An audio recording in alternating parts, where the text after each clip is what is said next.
Well, of course, the drama continues. Much more drama still coming up.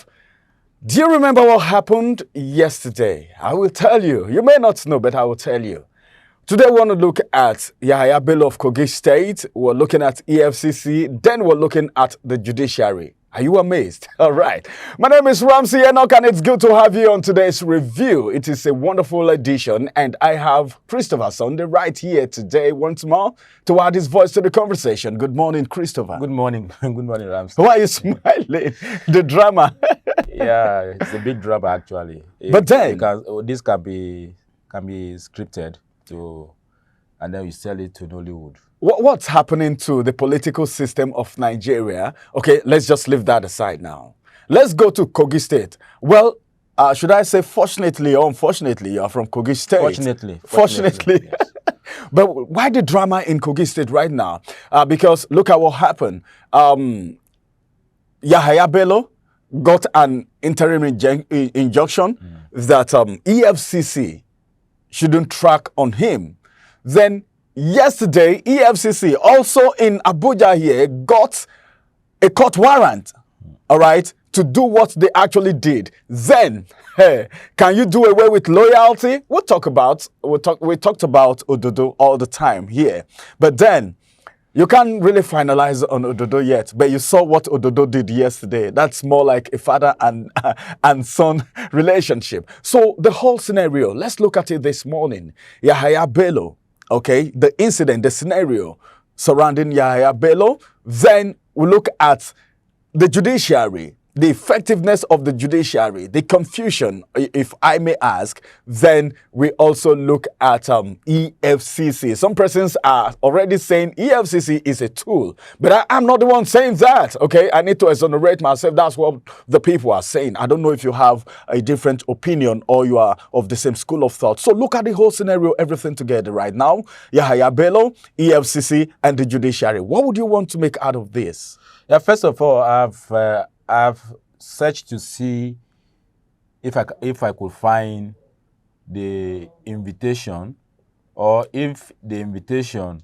extended to Yahaya Bello by the EFCC was oral invitation, okay, or written invitation. Up to now, I've even gone to the EFCC website to see if anything like that is posted there, but nothing like that, like okay, inviting Bello to come and account for the 84 billion. The bone of contention here is 84 billion naira between Yahaya Bello and Ali Bello, that is Bello's cousin, who is now the chief of staff to the governor of Kogi State, Ododo, and then one other person that EFCC is claiming that he is at large. One Abubakar, or I can't remember the name. All from Kogi State? Yes, all from Kogi State. Now, day before yesterday, Yahaya Bello's lawyer got an interim order from the court, Kogi State High Court, restraining EFCC from arresting Bello or embarrassing Bello or whatever, that Bello has not committed any crime, so EFCC should not go after him. Now, but EFCC went to Bello's house yesterday, but contrary to people's opinion that EFCC barricaded the road leading to Bello's house, no, it wasn't EFCC that did that. It was actually Bello's guy that blocked the road.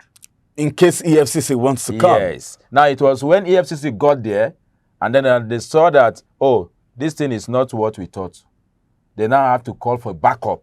Wow. Invited police officers. But as at the time the police officers arrived, the chief executive officer of Kogi State, executive governor of Kogi State, came in with his own loyalists, his own security. I saw Barrister Ozigi, who is now, who was the commissioner. He was and is still commissioner of local government and chieftaincy affairs during Bello, and retains his position under Ododo. And of course, you know, 9 commissioners were retained from Bello's cabinet, were retained in Ododo's cabinet, including the SSG. So now he came, drove into Bello's house, who says Zone 4. After some time, Bello entered his vehicle, and then the governor drove Bello out from his compound. Before I move into the judiciary, I want to talk about political loyalty. Now, you can see that Bello's political calculation, his reason for denying Edward Onoja, the ticket, his reason for denying, the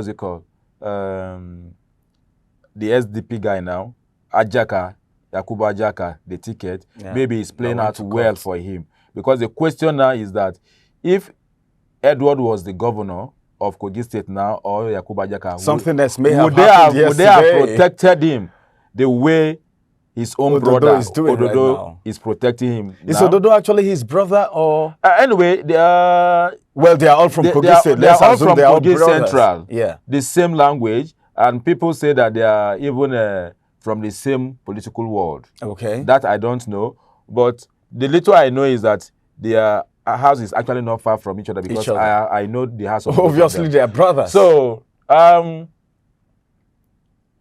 is loyalty for you, and Bello should be proud. Or today he will be proud of his decision, and he'll be proud of Ododo himself. Now, the judiciary. The question now is that, does the Kogi State High Court have the jurisdiction to restrain EFCC from persecuting or arresting Yahaya Bello? That is one question. Now, why did the EFCC fail to get arrest warrant before going to Bello's house? Because it was when the judge or the governor, I don't know whether the judge, I mean the lawyer of Yahaya Bello or the governor, came with the restraining order that EFCC now went to a higher court. Went to Federal High Court here in Abuja to go and get. But before they could come with the arrest warrant, Bello had already gone. Bello has been whisked away by his his successor. Yes. Now the issue now is that, can the police just stand up? Because EFCC is more of police, the operation of EFCC. Yeah, I think they work together. 80% of EFCC personnel are police. That is why you see all the heads of police, all the heads of EFCC are policemen. So now, do they have the right to go on such mission without a court order, giving the court order or warrant of arrest to go and pick a man of that magnitude, the former governor? That's a big question. Hold your thought for a minute. What this is telling me is that maybe there might have been some persons that have been arrested in the past without a warrant. If this could happen, you know, they went there without a warrant. Yes. It was later on they went to get a warrant. Meaning maybe some persons may have suffered in the hands of EFCC without getting a warrant of arrest. It is happening. It is happening. Now let me tell you. My God, let me tell you what is happening in our police cells. They will invite you that, okay, there is this allegation against you. Come and defend yourself. In fact, they will talk to you in such a way that you will think that they are friendly. When you get there, story will change. They will give you, you will read. After reading, you will write. After writing, they will now start asking you, get your lawyer to prepare your bail, to provide your bail conditions. Before you get a lawyer, before the bail condition, you end up sleeping in the cell. That's it. And before 24 hours, before they come in the morning to start doing all these processes, before you know it, they will go to, let me tell you what they do. There is this court in Nasarawa State, in Maraba, that the police at the, what is the name of this police, some of these big, apart from the police headquarters now. Okay. There is this one now, force headquarters. Okay. Yes. They will go to Maraba, I don't know whether state high court there, they will get, what is it called? How do they call this order now? Just order, I don't know the name, but I remember, order to keep you. That there is a court order to keep you there. You will end up, now, a case that is within Abuja, an order is gotten from Nasarawa State. Just to keep you there. It means there's a conspiracy somewhere. There is a serious, there are things, we are hearing this because Yahaya Bello is a big man. There are people in the cell now. There are people in the cell that are due to be released. Or maybe probably taken to court for hearing. Exactly. But they keep on keeping these people there using that same court. Is this what I'm saying now is subject to investigation? I think it should be investigated. Yes, this is something I'm talking from somebody that I know. In fact, I challenged them. Somebody came on a Friday. I was called upon, myself and 2-3 persons who went there, and then we saw that we are here to fulfill the bail condition, and then they brought out something. And when we saw it, and then in the process, I saw it, but I was not smart enough. I would have snapped before calling the attention to it. Why did we get this from what's it called? The court in Nasarawa State. So they use that to keep people there, you know. So what am I saying in essence? For me, Yahaya Bello should go to the way of Ayo Fayose. I prefer he goes the way of Ayo Fayose, the former governor of Ekiti State, than to go the way of Rochas Okorocha, the former governor of Imo State. Because if the governor of Kogi State, Ododo, had not come to the rescue of Bello yesterday, it would have been after collecting that warrant of arrest around that 5 o'clock yesterday in the evening, they would have stood there till night before they break into Yahaya Bello's house, because it was at night that they broke into Rochas Okorocha's house. But when Rochas Okorocha got to EFCC, he spent only 2 days. And today, he is moving freely. So, for me, Yahaya Bello should respect the law. EFCC has the power to investigate whatever it is they allegedly said he did. Instead of this public embarrassment, he should honorably go to the EFCC. I think that's the best. Go there. Okay, this is what 2-3 days you state it. They go to court. Once they go to court, it's just for you to always appear in court. Your lawyer will appear in court, defend it. If they find you guilty, you pay. If you cannot pay, they not take the next step.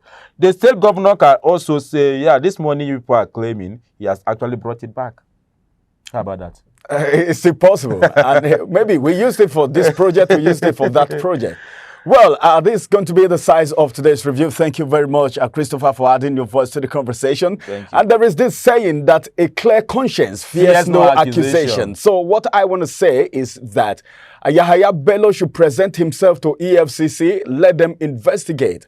After the investigation, he can be exonerated if actually he didn't embezzle the money. Well, more coming on your way, more drama coming on your way. Keep a tab on this very channel, especially reviews, so that you will be brought to speed with everything happening around the country, especially in the political scene. Something else is happening in PDP. We'll talk more about that, not today anymore. Just like and subscribe and put on the notification button on. My name is Ramsey Enoch. Have a beautiful day ahead of you. Bye-bye for now. Follow us on our social media handles at Oweleke TV. Visit our website at www.oweleketv for a thrilling journey. Oweleke TV, rising star at the fairground.